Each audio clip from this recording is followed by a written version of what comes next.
طيب سؤال رقم 10 هنا بيقول ايه؟ بيقول ان انت عندك two straight lines زي ما انت شايف ايه في الدايجرام ده.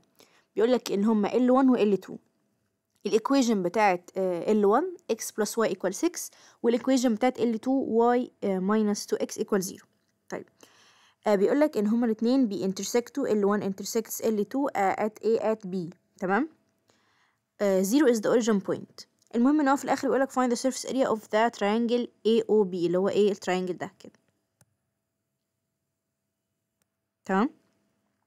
طيب دلوقتي احنا عارفين ان لما بيكون في intersection point ما بين التو straight lines يبقى البوينت دي هي السولوشن ست او السولوشن يعني بتاعت ايه التو straight lines. يبقى لما يكون عندي two straight lines L1 و L2 وفي intersection point يبقى الانترسكشن بوينت دي اللي هي مثلا فلنقول x و y هي دي السولوشن اللي هتحل لي ايه التو equations. تمام. يعني ايه؟ يعني الاكس والواي دول هيخش في اي اول ايكويشن هيحققوها لي، هيخش في تاني ايكويشن هيحققوها لي برضو. يعني الاكس لما تخش هنا والواي لما تخش هنا هيدوني 6 ولما الواي تخش هنا والاكس تخش هنا يديني 0. يعني هيحققوا لي التو ايكويشنز at the same ايه at the same time. تمام. يبقى هي دي السولوشن اوف ايه اوف two equations. تمام. طيب احنا هنا بيقولك ان الانترسكشن بوينت ما بين التو ستريت لاينز هي البوينت بي. تمام. طيب احنا عايزين نجيب البوينت بي، يبقى بالتالي هنجيب السولوشن بتاع التو ستريت لاينز. نجيبها بقى بأي طريقة substitution omission graphically calculator أي طريقة. أنا بقول تعالوا نجيبها بالأوميشن مثلا. يعني احنا عندنا هنا نيجاتيف 2x خلاص، يبقى نضرب الإيكويشن دي أو نعمل تايمز 2 عشان تايمز 2 هتبقى 2x هتروح مع نيجاتيف 2x. يعني هنعمل الإيكويشن دي كده تايمز 2 هتبقى 2x plus 2y equal 12. طبعا الإيكويشن كلها بتعمل لها تايمز 2. طيب هنعمل لها add على الإيكويشن اللي هي L2. تمام. ممكن مثلا نخليها نيجاتيف 2x plus y equal 0. أنا بس عكست الاتنين دول عشان يبقى سهل عليا إن أنا أعمل add. تمام. يعني بقت كده. طيب طبعا 2x و negative 2x هيروحوا مع بعض يعني هتبقى 0x يعني ملهاش لازمة يعني بزيرو. تمام. و 2y plus y equal 3y equal 12 plus 0 ب 12. يبقى ال y equal 12 over 3 يعني ال y equal كام 4. يبقى ال y في point B هيكون 4. طيب عايزة اجيب ال x بقى، هعوض في اي واحدة من دول L1 او L2 لان كده كده ال B بتحقق لي 2 equations. فعوضت هنا عوضت هنا هيطلع لي نفس ال x. فممكن مثلا نعوض في اول واحدة لان هي اسهل هتبقى x plus y اللي هي طبعا هتكون هنحط مكانها 4 equal 6. يعني الاكس هتكون 6 minus 4 عشان 4 تروح الناحية التانية بالماينس equal ايه equal 2. يبقى ال point B هتكون 2 و 4. تمام. برضو كذلك لو عوضنا في الايكويشن التانية اللي هي L2 هيطلع لي الاكس ب 2 برضو. تمام. طيب بما اننا جبنا البوينت B تعالوا نحطها على الدياجرام هنا كده. دلوقتي البوينت B هتكون الواي بتاعتها ب4. يعني هنيجي كده عند الواي هنا كده ونكتب 4. تمام. والاكس بتاعتها هتكون ب2. تمام هنا كده. طيب احنا عشان نجيب الاريا محتاجين ايه؟ طبعا انتوا عارفين ان الاريا بتاعت التراينجل ايكوال بيز باي هايت اوفر 2. طيب احنا معانا الهايت اهو اللي هو 4. تمام. الهايت بتاع الريكتانجل هيكون ايه 4. تمام. اللي هي الواي فاليو بتاعت البي لو انتوا واخدين بالكم اهي خلاص. طيب ده كده الهايت. طيب البيز يبقى احنا عايزين ده كله ده البيز.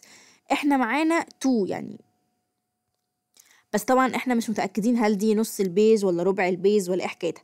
يعني من الاخر احنا لسه محتاجين نجيب البيز. طيب نجيب البيز ازاي نجيب البيز؟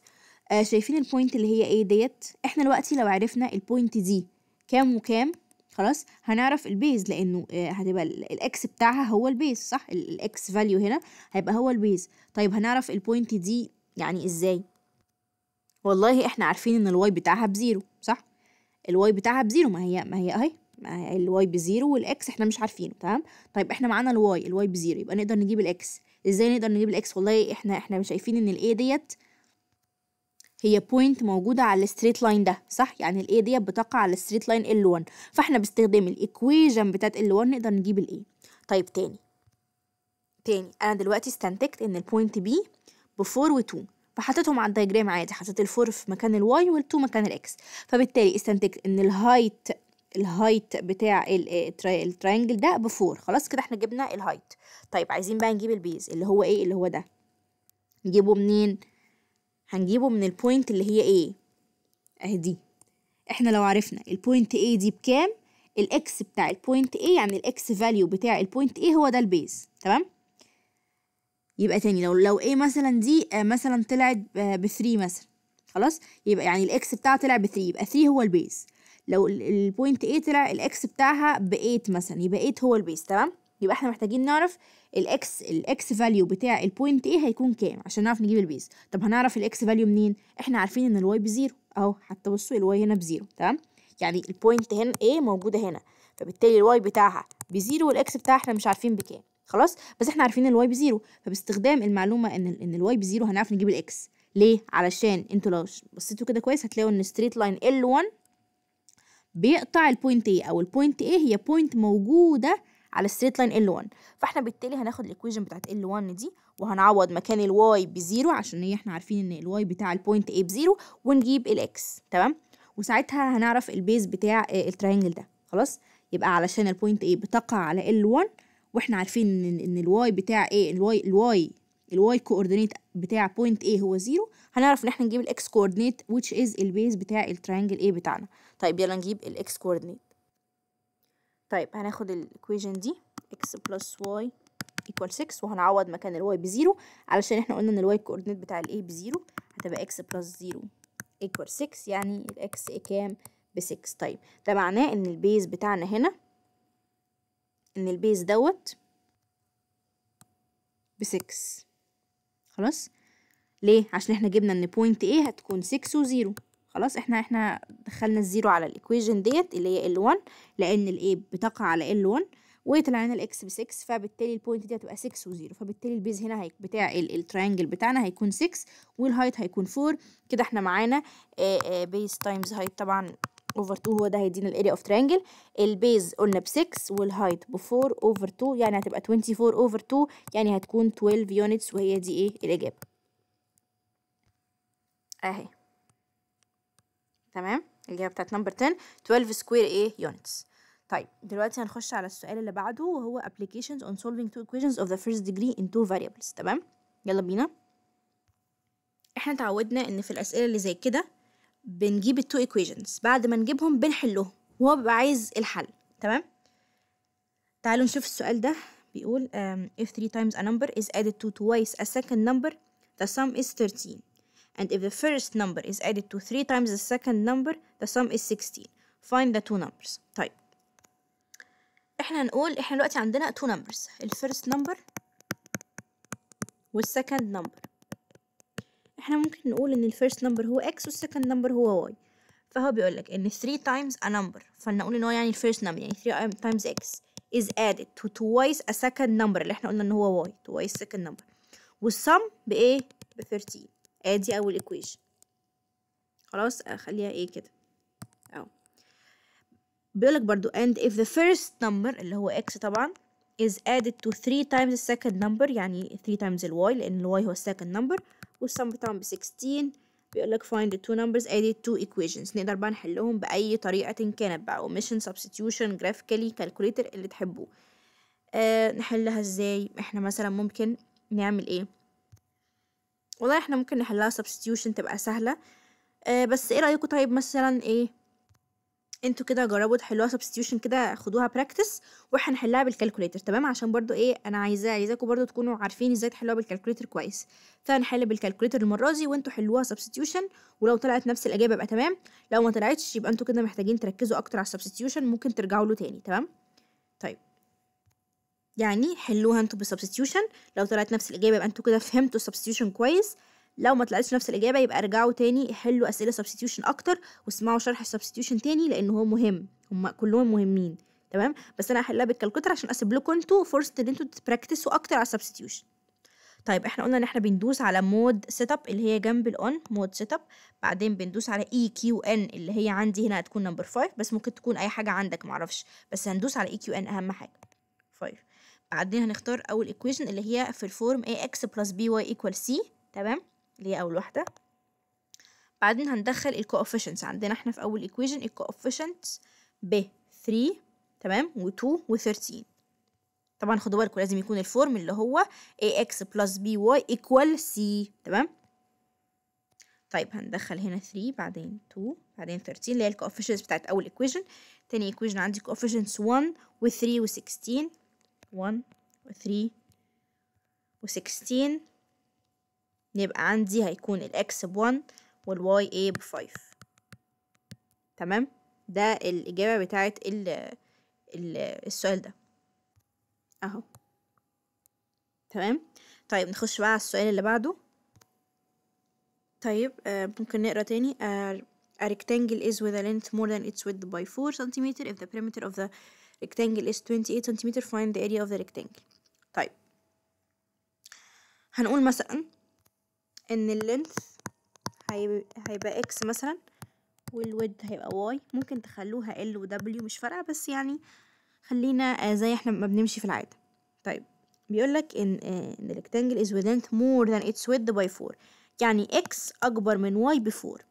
يبقى بالتالي لو عملت x minus y هيديني 4، هي اكبر منها ب 4، فانا لو طرحت ال y من ال x هيديني 4. تمام، لان هي اصلا اكبر منها ب 4. خلاص، ادي اول equation معانا. طيب بعدين بيقولك ال perimeter of the rectangle is 28. الريكتانجل اهو، وعندي ال length وعندي ال width. ال perimeter يعني width plus width plus length plus length، كل السايدز plus بعض.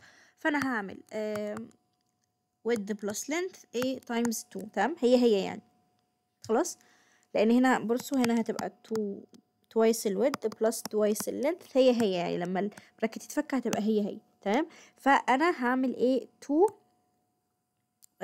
twice ال length plus ايه ال width. خلاص. بس طبعا يعني ايه احنا قلنا ان احنا هنخليهم x و y. ماشي، بس برضو عشان ايه اعرف افهمكم البريمتر. تمام.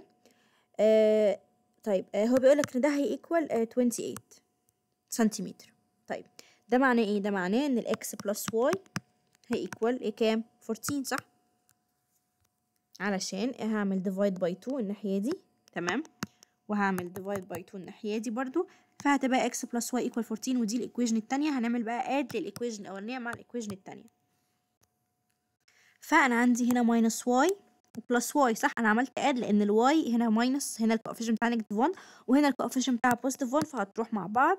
هيبقى x بلس x يعني 2x equal 4 بلس 14 يعني equal 18. يعني الاكس هتكون 18 over 2 يعني equal 9 سنتيمتر. وهو ده ايه؟ هو ده اللينث، لان احنا قلنا ان الاكس هي اللينث. تمام. طيب نجيب بقى الويدث، نعوض في اي واحدة من الايكويشنز دول. وليكن مثلا هنعوض في دي، هنحط مكان ال x a 9 minus y equal 4. يعني طبعا ال y هتكون ب 5 لان 9 minus 5 ب 4. خلاص. هو بيقول لي ان هو عايز ال area of ال rectangle. احنا قلنا ان ال y اللي هي الويدث هتكون مثلا ب 5. تمام، وان ال length هيكون ب 9. يعني ال area هتكون 5 by 9 equal 45 سنتيمتر ايه سكوير. اوكي، ادي الاجابه اهي. طيب نشوف بقى السؤال اللي بعده. بيقولك if the number of the teams participating in the African Nations Cup is 16 teams and the number of non-Arab teams is 4 more than 3 times the Arab teams. عايز the number of the participating Arab teams in the championship. طيب يبقى احنا عندنا حاجتين، non-Arab وArab صح؟ فنقول مثلا أي حاجة، يعني مثلا non-Arab هما X ماشي، والArab هما Y. خلاص. بيقولك ان هما كلهم اصلا 16، يعني x plus y equal 16. يعني العرب والنون عرب كلهم على بعض 16. ما هو افريكان يعني هيبقى يا اما عربي يا اما نون عرب. تمام، فكلهم على بعض ب 16. خلاص، يبقى دي اول equation ايه معانا. وبعدين بيقولك ان number of non Arab teams is 4 more than 3 times العرب teams. يعني number of non Arab اللي هم x اكبر من 3 times العرب teams by 4. يبقى تاني non Arab teams اللي هم x اكبر من 3 times العرب teams by 4. يعني انا لو عملت x minus 3y equal 4، يعني الاكس اكبر من 3y ب 4، هي اكبر منها ب 4، يعني عندها 4 زيادة عنها. فلو انا شلت 3y منها هتيكوال 4. تمام، لان هي اكبر منها ب 4، فلو شلتها منها هتيكوال 4. والكلام ده شرحناه كذا مرة. خلاص، يبقى انا دي ايه تاني equation ايه معايا. طيب احنا ممكن نستخدم بقى المرة دي ال substitution مثلا في الايكويشن دي. هتبقى x equal 16 minus y، لان انا هودي ال y الناحية التانية بايه بالماينس. كده انا معايا ال x اعوض بيها في الايكويشن التانية زي ما خدنا في السبستيوشن. فانا هشيل x واحط مكانها 16 ماينس y. خلاص، ماينس طبعا 3y ايكوال 4 عادي، الايكويشن تنزل ايه زي ما هي عادي. خلاص. طيب انا عندي هتبقى 16 ماينس y وماينس 3y طبعا بماينس ايه 4y ايكوال 4. تمام. ممكن نعمل ايه مثلا؟ عايزين ممكن نودي 16 دي بالماينس الناحية التانية، ماينس 16 هتبقى نيجاتيف 4y ايكوال نيجاتيف 12. تمام. يبقى هنجيب الواي على طول، هتبقى النيجاتيف هتروح مع النيجاتيف، يعني الواي هت equal 12 over 4 equal 3، يعني 3 teams. طب الواي دول كانوا مين؟ الواي دول كانوا العرب، يبقى العرب احنا عرفنا ان هما 3 teams. طب هو اصلا بيسألك find the number of participating Arab teams، يعني هو اصلا عايز العرب، يبقى طبعا الاجابه هتكون 3 teams، ومش محتاجين ان احنا نجيب الاكس اللي هم نون عربس، لانهم مش ما بيسألش عليهم، هو عايز العرب، واحنا جبنا له العرب اللي هم الواي ب 3، يبقى الاجابه طبعا ايه 3 teams. تمام. احنا هنا حلناها بالسبستيوشن، ممكن تحلوها اوميشن، ممكن تحلوها يعني ممكن بس تعملوا الايكويشن دي مثلا تايمز 3 مثلا، وتكنسلوا هتبقى طبعا 3x بلس 3y equal 16 تايمز 3. المهم ان انت هتكنسل دي مع دي، هتكون طبعا 3y فهتكنسلها مع النيجاتيف 3y، وتجيب بالاكس وبعدين منها تعوض في اي ايكويشن وتجيب الواي، وبعدين هتبقى هي دي الاجابه. ممكن تحلها بالكالكوليتر، ممكن تحلها جرافيكالي، اعمل 2 تيبلز وارسم على الجراف. انا هنا اخترت ان انا احلها سبستيوشن، انتوا حلوها باي طريقه، المهم انها في الاخر هتطلع كام 3 teams. نخش على السؤال اللي بعده.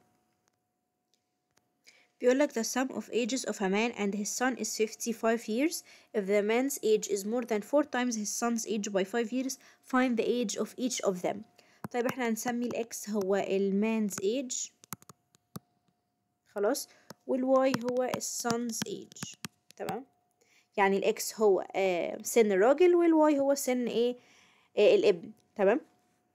هو بيقول لك ان السم بتاعه يعني لما عملنا لهم سم على بعض هيكوال كام؟ هيكوال 55 years. ادي اول equation.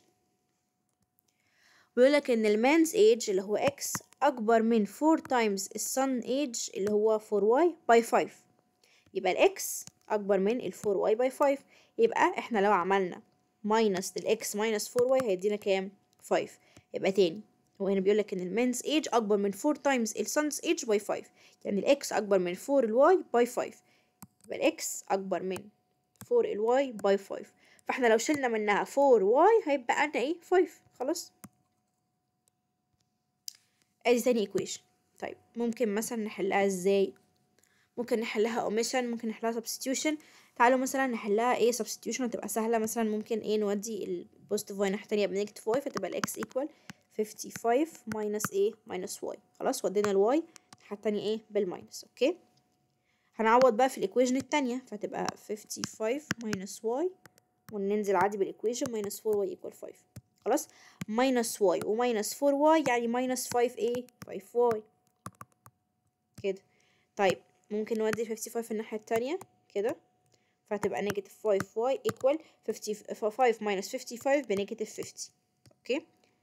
يعني الواي هت equal نيجاتيف 50 over نيجاتيف 5، يعني الواي هتكون بكام؟ ب 10. طب الواي دي ايه؟ الواي دي هو السون's age، احنا اكتشفنا ان هو 10 years. خلاص، هو بقى عايز age each of them، يعني لازم كمان نجيب المان's age، يعني لازم نعوض في واحدة من الايكويشنز ايه دول. ممكن مثلا نعوض في اول واحده مثلا او تاني واحده، مش هتفرق. هنحط مكان ايه الواي 10، لان احنا جبنا الواي ب10، فهنحط مكانها ايه 10.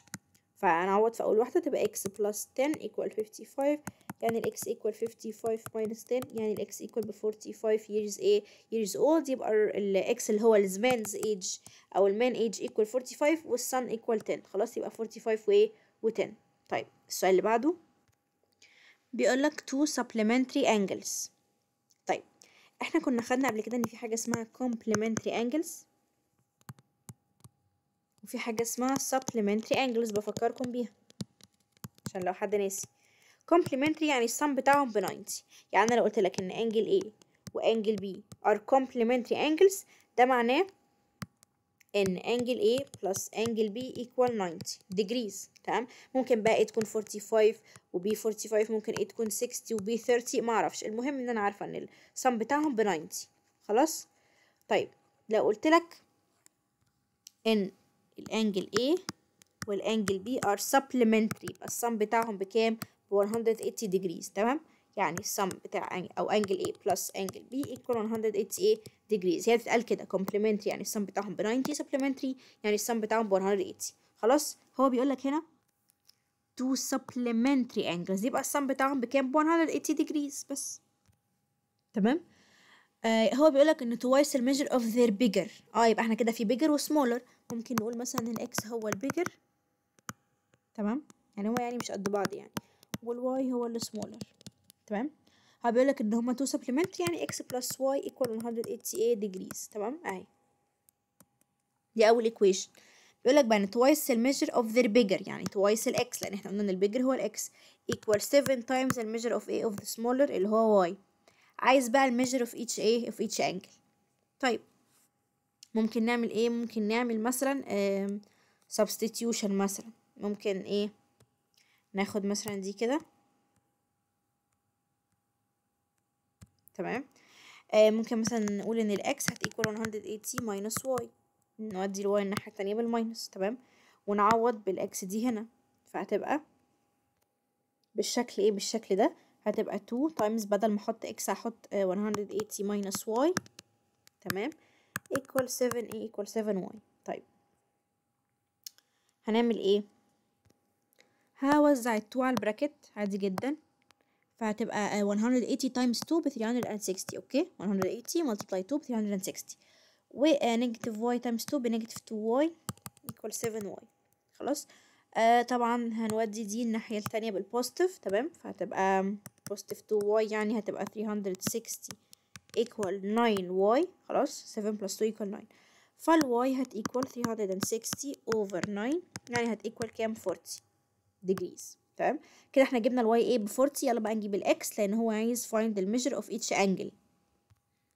فطالما الواي ب 40 ممكن نعوض مثلا هنا او هنا مثلا ايا كان. انا بفضل مثلا نعوض هنا، هتبقى x plus 40 equal 180، يعني الاكس equal 180 minus 40، يعني الاكس equal 100 and 40. تاني 180 minus 40 ب 140. خلاص يبقى الاكس بايه؟ ب 140. يبقى التو انجلز هما 40 و 140. تمام، بس طبعا الكبيره هي 140 والصغيره هي 40. اوكي طيب نشوف بس السؤال اللي بعده. طيب بيقول لك two acute angles in a right angle triangle، يعني انا عندي right angle triangle، فبالتالي دي طبعا ب 90، وعندي هنا ايه two acute angles، فلنقل مثلا x و a و y. خلاص بيقول لي ان difference between their measure is 50. تمام يعني x minus y، فلنعتبر ان x هو الاكبر، هيكون ب 50. عايز الميجر of each angle. طيب والله هو احنا الميجر of angles اصلا بتاعت التراينجل كلها 180. هو بيقولك ان هو رايت انجل تراينجل، يعني دي ب 90، يبقى بالتالي اكس بلس واي كومبلمنتري، يعني ب 90 ديجري. تاني تراينجل كله 180. خلاص هو بيقولك ان هما تو اكيوت انجلز في رايت انجل تراينجل، يعني معاهم انجل ب 90، يبقى هما الاتنين هيبقوا الباقي هيبقوا 90، لان 90 بلس 90 equal 180. تمام. طيب يبقى احنا كده استنتجنا ايه؟ ان عشان هما في رايت انجل تراينجل يبقى x plus y ب 90. أي two acute angles في right angle triangle السم بتاعهم ب 90 complementary، يعني any two acute angles in a right angle triangle السم بتاعهم بإيه؟ ب 90 أو are إيه أو are complementary. أوكي طيب احنا كده معانا two equations. حلوهم انتوا بقى. هي طريقه سهله، حلوهم بالكالكوليتر بالسبستيوشن بالاوميشن. يستحسن تحلوهم بالسبستيوشن والاوميشن، لان هو هيطلب منك الخطوات في الامتحان، او حتى تحلهم جرافيكلي. المهم ان هم هيطلعوا 70 و و20. اهم حاجه اصلا في الاسئله دي ان انت تجيب ايه؟ تجيب التو ايكويشنز. لو جبت التو ايكويشنز يبقى انت كده تمام يا معلم. خلاص المهم ان الاجابتين هيطلعوا 70 و و20. خلاص طيب نخش بقى على السؤال اللي بعده. هنا بيقول لك a two digit number، تمام، فلناكل مثلا y و x. the sum of its digits is ايه؟ is 11. تمام. if the two digits are reversed. خلاص then the resulted number is 27 more than the original number. طيب يبقى احنا لازم نجيب الاوريجينال نمبر. الاوريجينال نمبر هيكون كام؟ احنا حلينا المسألة، حلينا شبه دي في الشرح. احنا عندنا لو عندنا رقم زي ده هيبقى نفس الحاجة لو قلنا كده، لو قلنا 10y plus x، عشان لو مثلا عندي 25 يبقى 20 او 2 times 10 plus 5، يعني 20 plus 5 اللي هي 25. تمام هنا هنستخدم نفس التكنيك. تمام هنعمل y times 10 plus a بلس اكس، تمام. ودي شرحناها برضو في اكتر في فيديو الشرح، تمام. يبقى ده الاوريجينال نمبر، ده اول حاجه بدأنا بيها. خلاص. بيقولك بقى لما يبقى reversed كده هيبقى resulting number اللي هو ده، نفس الطريقه نفس التكنيك، تمام. ده resulting number is 27 times more than the original number. يبقى انا بالتالي هعمل ايه؟ هو بيقول لي ان resulting اكبر من الاوريجينال ب 27. يبقى انا لو خدت resulting وعملت له ماينس الاوريجينال هيديني كام؟ 27، لان هو اكبر منه 27. فلو عملتهم ماينس بعض هيدوني 27. فانا عندي 10x plus y ماينس الاوريجينال اللي هو 10y plus x equal 27. اوكي.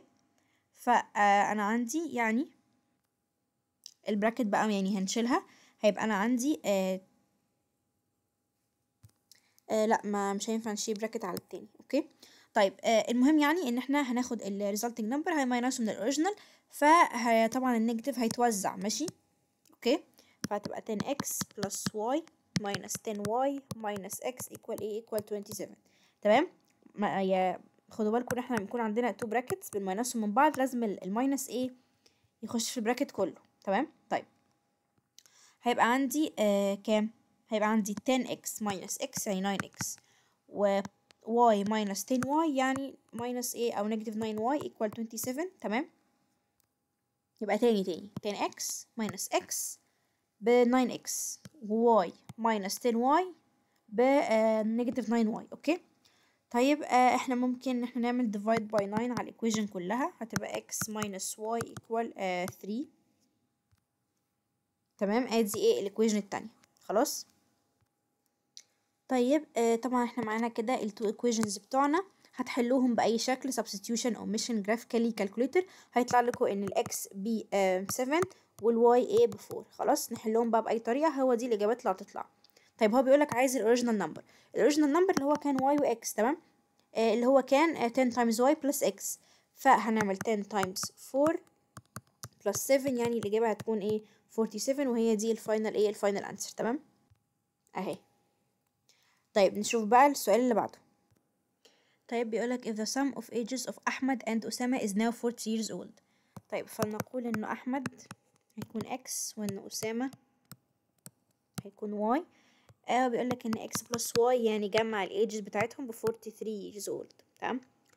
after 5 years يعني ده هيكون x plus 5 وده هيكون y plus 5، كل واحد فيهم هيزيد 5. يبقى أنا عندي after 5 years هيكون كل واحد يعني هيكون الايج بتاع احمد x plus 5 والايج بتاع اسامه y plus 5. بيقول لك ان ال difference between both ages will be 3.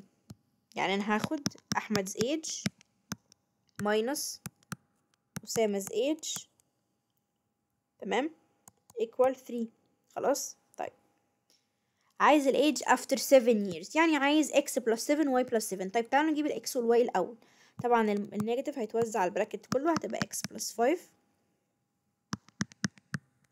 minus y minus 5 equal 3. طبعا 5 minus 5 ب 0 يعني الايكويشن في الاخر هتكون x minus y ب 3، ودي تاني ايكويشن معانا.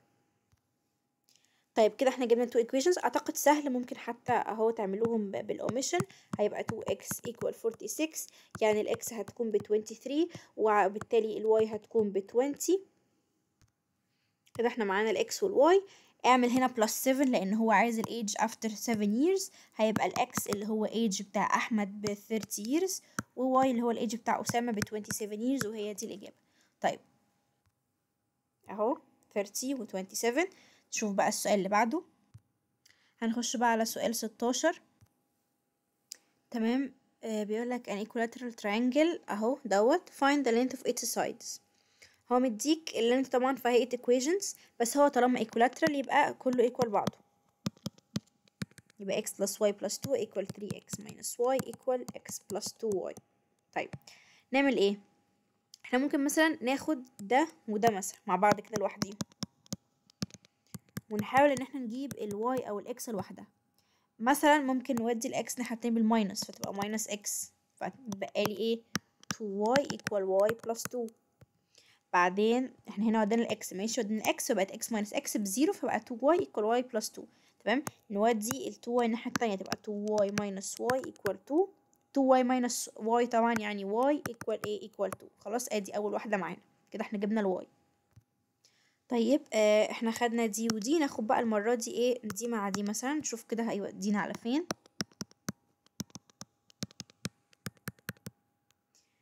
طيب ممكن مثلا نودي الاكس الناحية التانية، يعني ال 3x قصدي minus 3x. تمام، هتبقى negative 2x plus y plus 2 equal negative y. طيب يبقى تاني معلش انا وديت دي اللي هي 3x بماينس 3x الناحية التانية، فبقت نيجاتيف 2x، والواي بلس 2 فضل زي ما هي عادي، وبقى لي الناحية التانية ايه نيجاتيف واي. تمام. طيب نيجاتيف واي نوديها الناحية التانية بالبوزيتيف واي، فتبقى نيجاتيف 2x واي بلس واي يعني بلس 2y بلس 2. طبعا ممكن نطلع الواي دي الناحية التانية، ال 2 قصدي سوري الناحية التانية تبقى ايكوال نيجاتيف ايه 2. يبقى تاني انا وديت دي ببوزيتيف واي فبقت ايه 2y، وهنا نيجاتيف 2x زي ما هي، وديت البوزيتيف 2 دي بنيجاتيف 2 بره، فمعايا ايه بالشكل ده. طيب احنا ممكن نعمل على فكرة تايمز نيجاتيف 1 عشان خاطر نظبطها بس شوية، تبقى 2x minus 2y equal 2. عملت تايمز نيجاتيف 1 في كل الايكويشن. تمام، يعني هنا نيجاتيف 2 تايمز نيجاتيف 1 ب 2، 2 تايمز نيجاتيف 1 بنيجاتيف 2، نيجاتيف 2 تايمز نيجاتيف 1 ب 2. خلاص ادي كده الايكويشن ايه التانية. طيب يبقى انا كده معايا ايه 2 equations. تمام، اعوض بقى الواي بالواي equal 2 هنا في الايكويشن دي كده، تبقى 2x minus 2 times 2 يعني اهو، يعني ممكن نشيلها على طول كده ايه اهو ونحط ايه 4. ماشي خلاص، احنا شلنا الواي وحطينا مكانها 2 فبقت 2x minus 4 equal 2. نودي مثلا ال 4 الناحية التانية بالبوزيتيف، ثواني اهو خلاص، تبقى 2x equal 6 يعني ال x equal 6 over 2 يعني ال x ب 3. تمام. طيب يبقى عشان برضو تبقوا عارفين احنا عملنا ايه، احنا خدنا الايكويشن دي مع الايكويشن دي فطلعت لنا ايه y equal 2، وبعدين خدنا نفس الايكويشن دي مع الايكويشن دي فطلعت لنا ايه ايكويشن، ومنها جبنا ان الاكس ب 3. خلاص. طيب هو عايز اللينث اوف each sides، هنعوض في التلاتة دول، هنعوض هنا وهنا وهنا. اوكي. طيب هتبقى اول واحدة هنعوض طبعا مكان الاكس ب 3 ومكان الواي ايه ب 2، هتبقى كام؟ هتبقى 7. ده اول واحد. بعدين تاني واحدة 3 times 3 minus 2 يعني 9 minus 2 يعني 7 برضو. صح، ما هو equilateral يبقى خلاص يبقى كله ايه 7. تمام، برضو يعني ايه اتأكدوا ان انتوا عوضوا في كله. خلاص. طيب نخش بقى على السؤال اللي بعده. طيب في السؤال ده بيقولك ان the two measures of the base angles of an isosceles triangle. isosceles triangle يعني السايد ده قد السايد ده. تمام، بيقولك ان البيز انجلز يعني الانجل دي والانجل دي اللي هما يعني هو معتبر ده البيز، فتبقى الانجل دي والانجل دي. تمام، بيقولك ان هما 5x minus 5y ديت و 3x plus 5y، وبيقولك ان الفيرتكس انجل اللي هو هنا هو معتبر بقى ان دي الفيرتكس هتبقى 2x. تمام، عايز الفاليو في x and y. طيب هو بما ان السايد احنا كنا خدنا قبل كده في الايسوسيلس ترينجل، ماشي، لو انا عندي مثلا دي انجل x ودي انجل y وده سايد مثلا a وده سايد AB، لو انا عندي سايد A equal سايد B يبقى انجل X equal انجل AY، يبقى لو عندي سايد A equal سايد B. تمام، يبقى انا عندي بالتالي انجل X equal انجل ايه انجل Y. اوكي، يبقى بالتالي انا لو عندي two sides قد بعض يبقى الاوبوزيت انجل للتو سايدز دول قد بعض برضه. تمام، يعني لو السايد ده قد السايد ده يبقى الانجل دي قد الانجل دي اللي هم عكسهم، عكس السايدز، الانجلز اللي عكس السايدز هيكونوا ايكوال ايه ايكوال بعض. خلاص. طيب انا هنا عندي ايه، انا هنا عندي بيقول لي ان التو بيز انجلز يعني اللي هم دول هيكوالوا بعض. ليه؟ لان السايدز اللي قصادهم بيكوالوا بعض. خلاص، يبقى تاني هو بيقول لي ان التو بيز انجلز هو مديهم لي اهم. ماشي، ودي الفيرتكس انجل، بس طالما دول البيز، طالما هو معتبر ان دول البيز يبقى السايدز اللي قصاد كل واحده فيهم قد بعض، لان ده ايسوسيلس، يبقى بالتالي التو بيز انجلز قد ايه قد بعض. اوكي، يا رب تكونوا فهمتوا. هو بيقول لك بيز انجلز ده معناه ان هو قصده ان هما يعني بيز انجلز اوف ان ايسوسيلس ترينجل، هنا معناه ان هم قد بعض. المهم ان الاتنين ايه هيبقوا ايكوال، فانا هجيب ديت 5x minus 5y equal 3x plus 5y. ليه؟ عشان هما البيز انجلز اوف ان ايسوسيلس ترينجل، فهم ايكوال بعض فهساويهم ببعض. طيب هخلي ال 3x مثلا تروح الناحية التانية، فهتبقى 5x minus 3x يعني 2x. تمام، وبعدين هودي برضو ال 5y الناحية التانية تبقى نيجاتيف 5y، فيبقى عندي نيجاتيف 5y minus 5y يديني نيجاتيف 10y equal 0. يبقى تاني أنا جبت ال 3x وديتها الناحية التانية، ف 5x minus 3x يديني 2x. خلاص، بعدين جبت دي وديتها الناحية التانية تبقى نيجاتيف 5y minus 5y يديني نيجاتيف 10ay. خلاص، وهيبقى لي الناحية التانية ايه؟ هيبقى لي الناحية التانية 0، فهتبقى 2x minus 10y equal 0، ودي أول equation معايا. تمام، هو بقى مديني معلومة كمان، وهي ان الفيرتكس انجل او الميجر فيرتكس انجل اللي هي الانجل ديت ب 2x. ده معناه ايه؟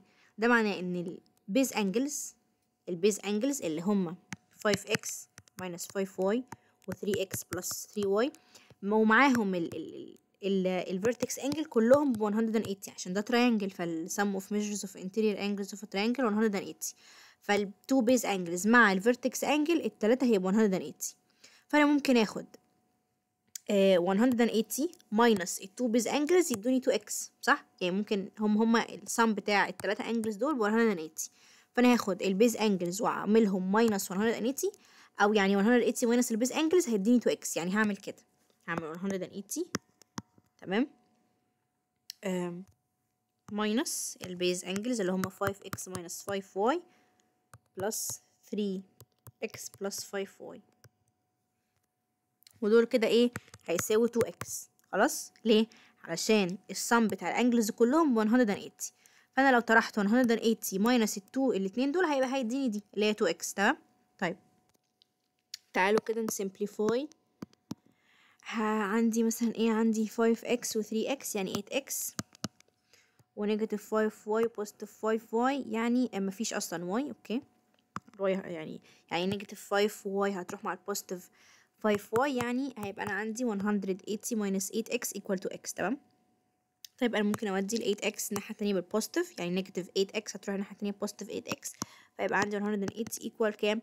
8 plus 2 يعني 10x. خلاص، يعني ال x equal 180 over 10، يعني ال x ب 18. ال x ب 18. اوكي، طيب نجيب بقى ال y. ممكن مثلا نعوض هنا مكان ال x نحط 18، فهتبقى 36 minus 10y equal 0.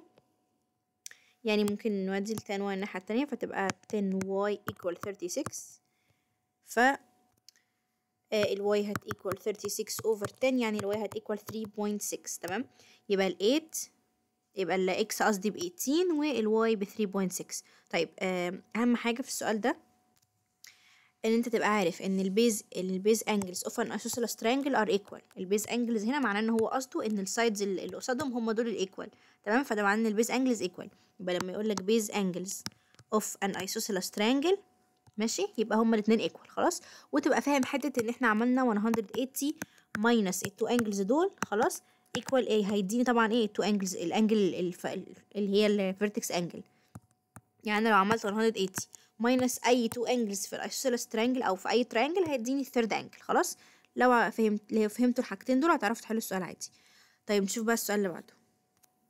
طيب هنا هو بيقولك if 1 over L plus 1 over M equal 3 و 2 over L plus 3 over M equal 10 find the values of L and M. طيب احنا ممكن نقول ان 1 over L هتبقى X، ماشي، عشان نسهل يعني على نفسنا، و 1 over M هتبقى Y. فانا بالتالي عندي اول equation هنا هتبقى x plus y equal 3. تمام، تاني equation هنا والله هو طالما 1 over L equal x يبقى 2 over L هتبقى 2x. تمام، لان انا عملت هنا times 2 فهعمل هنا times 2. تمام، يعني 1 over L equal x، عملت هنا times 2 هعمل هنا برضو ايه؟ times 2، فهتبقى 2 over L هي ايه؟ 2x، ونفس الكلام ايه مع ال y. خلاص، يبقى انا عندي تاني equation اهو هتبقى 2x plus 3y equal 10. خلاص، لان انا عندي طالما 1 over m equal y يبقى 3 over m equal 3y. خلاص كده انا عندي 2 equations. نجيب بقى الاكس والواي، طبعا حلوهم باي طريقه، المهم في الاخر الاكس هتطلع ب 4، قصدي الواي هتطلع هي اللي ب 4، معلش، الواي ب 4 والاكس بنيجاتيف 1. اوكي، طالما جبنا الواي والاكس سهل ان احنا نجيب ايه؟ ال 1 اوفر ال والام، صح؟ لان انا كده هيبقى عندي 1 اوفر ال equal نيجاتيف 1. خلاص، يبقى ال equal نيجاتيف 1.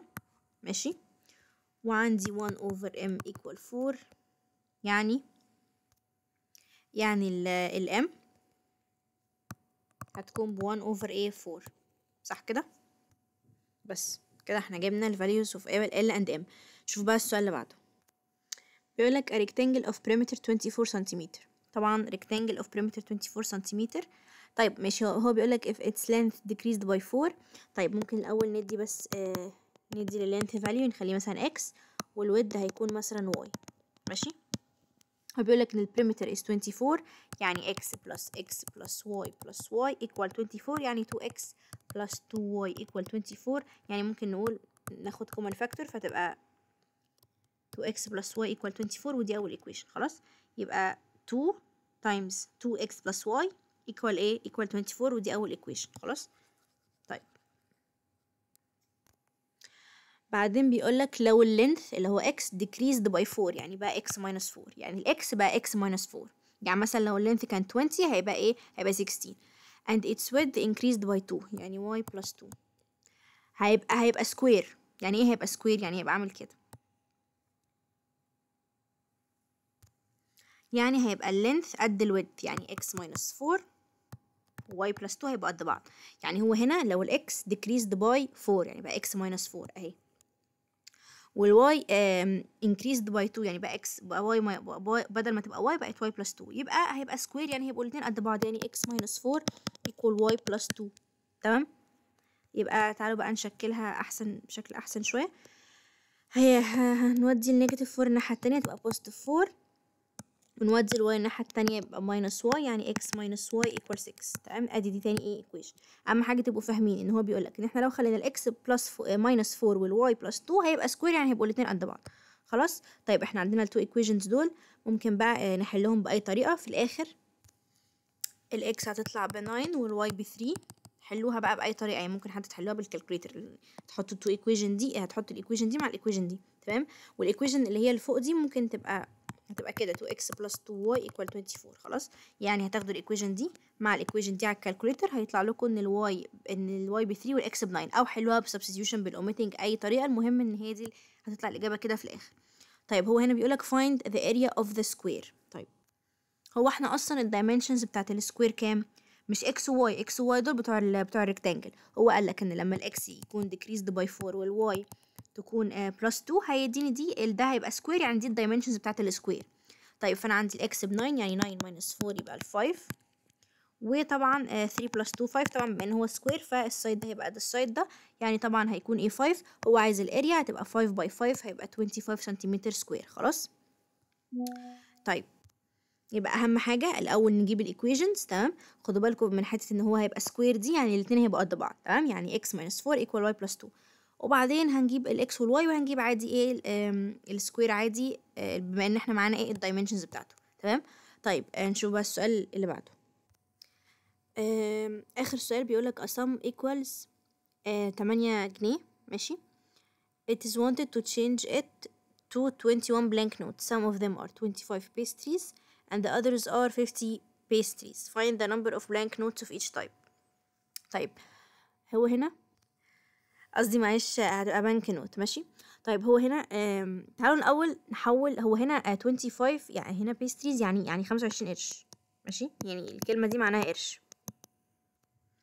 تمام. و50 بيستر يعني 50 قرش. خلاص. يعني يا جدعان بيستر معناها قرش. ماشي. طيب طب هو اصلا عايز ايه؟ هو عايز هو معاه 8 جنيه. ماشي. عشان بس نبقى فاهمين ايه معنى السؤال. هو معاه 8 جنيه. خلاص. عايز يحولهم ل25 قرش و50 قرش، بحيث ان يبقى عدد القروش او عدد الكوينز 21 كوين. خلاص.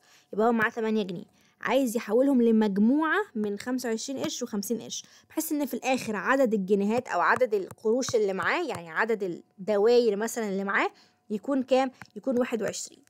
تمام. طب احنا هنعمل كده ازاي؟ الاول تعالوا مثلا نحول الجنيهات لقروش، يعني نحول ال8 جنيه دي دي 8 جنيه ماشي، نحولها تبقى 800 قرش ماشي. 8 جنيه يساوي 800 قرش يعني 800 بياستر. طيب ده اول حاجة. بعدين احنا عايزين دلوقتي 21 جنيه او 21 كوين. خلاص، يعني x بلس y 21، يعني العدد بتاع دول والعدد بتاع دول هيبقى 21. يعني انا هسمي العدد بتاع ال25 قرش هسميه x، والعدد بتاع ال50 قرش هسميه y. خلاص، لان هو عايز عدد معين، احنا مش عارفين العدد ده كام، يعني احنا مش عارفين قد ايه من 25 قرش وقد ايه من ال50 قرش هيديني 8 جنيه في الاخر، بس احنا هنسميهم x و y. يعني عدد تاني معلش، عدد ال25 قرش بإكس.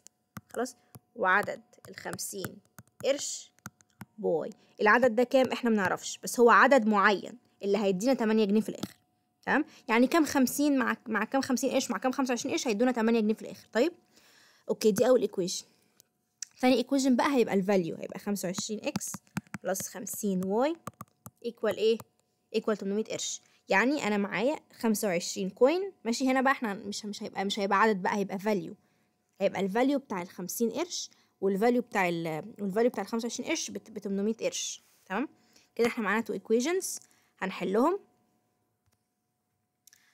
طيب احنا دلوقتي التو equations دول بقى نحلهم بأي طريقة، بالكالكوليتر بالسبستيوشن ايا كان. المهم الاكس في الاخر مكتوب حل المسألة ماشي. الاكس هتكون ب10 والواي هتكون ب11. طيب خلاص، هيبقى 10 من ال25 قرش و11 من ال50 قرش. طب معلش تاني انا هشرحها على السريع، ركزوا معايا عشان هي ايه فيها كده شويه لعبكه. هو بيقولك ان هو معاه 8 جنيه واحنا هنحولها لقرش هيبقى 800 قرش ماشي. بيستر يعني قرش، عايز يحولهم ل25 قرش وال50 قرش. فهو عايز يعرف كام 25 قرش وكام 50 قرش هيدوني 800 قرش او هيدوني 8 جنيه. يعني انت دلوقتي معاك كذا كذا 25 قرش وكذا 50 قرش، معاك قروش كتير، عايز تعرف كام واحدة من دول وكام واحدة من دول هيديه 8 جنيه. خلاص، هو ده هو اللي هو عايز يعرف كده. هو عايز يعرف هو معاه قروش كتير، شوية منهم 25 وشوية منهم 50. هو عايز يعرف قد ايه من ده مع قد ايه من ده هيديه 8 جنيه او 800 قرش ماشي. فانا هسمي العدد بتاعهم، العدد هيبقى اكس بتاع ال25 قرش والعدد بتاع ال50 قرش هيبقى واي. طب انا عايزاهم يبقوا كام؟ يبقوا 21. انا عايزه العدد بتاع القروش في الاخر يبقى 21. يعني انا عايزه لما اعد ال25 قرش عددهم وعدد ال50 قرش مع بعض يبقى 21. يعني يبقى عدد الكوينز 21، شويه منهم 50 قرش وشويه منهم 25 قرش ماشي. المهم ان في الاخر يبقى عددهم 25. يبقى انا هسمي ان عدد ال25 قرش عددهم اللي انا مش عارفه هو كام باكس، وعدد ال50 قرش اللي انا برضه مش عارفه هو كام بواي مع بعض. المهم ان هم مع بعض يبقوا 21. خلاص، بعدين الفاليو بتاعتهم هتبقى 800 قرش. العدد غير الفاليو، خدوا بالكم. انا هنا عملت ايه؟ انا هنا عندي 25 في العدد زائد 50 في العدد ده اللي انا معرفوش هيديني كام؟ هيديني 800. هنا انا كنت عايزه العدد بس، العدد زائد العدد يديني 21. عدد ال25 كوين اللي انا مش عارفه هم كام وعدد ال50 كوين اللي انا برضو مش عارفه هم كام ب21. المهم ان هم يبقوا 21. هو عايز كده، هو عايزهم 21. لكن كفاليو بقى 25. طيب يعني مثلا لو انا عندي 10 قروش كلهم 25 تبقى 25 ب10. ده لو العدد 10 يعني ماشي. يبقى العدد 25 زائد العدد برضو في 50، يعني عدد ال25 قرش زائد عدد ال20 قرش في 25 وفي 20 هيديني 800. خلاص، 800 قرش. يبقى تاني انا معايا 25 قرش، عددهم معايا مثلا 5 فعددهم، يعني 5 في عددهم هيديني الفاليو بتاعهم. وهنا برضو لو انا معايا 50 قرش فعددهم هيديني الفاليو بتاعهم. يعني انا مثلا لو انا معايا 5 قروش. خلاص، كل واحد فيهم 25 25 25 25 يبقى 25 في 5. هو ده الفاليو، هو ده السمشن بتاعهم هيبقى كام.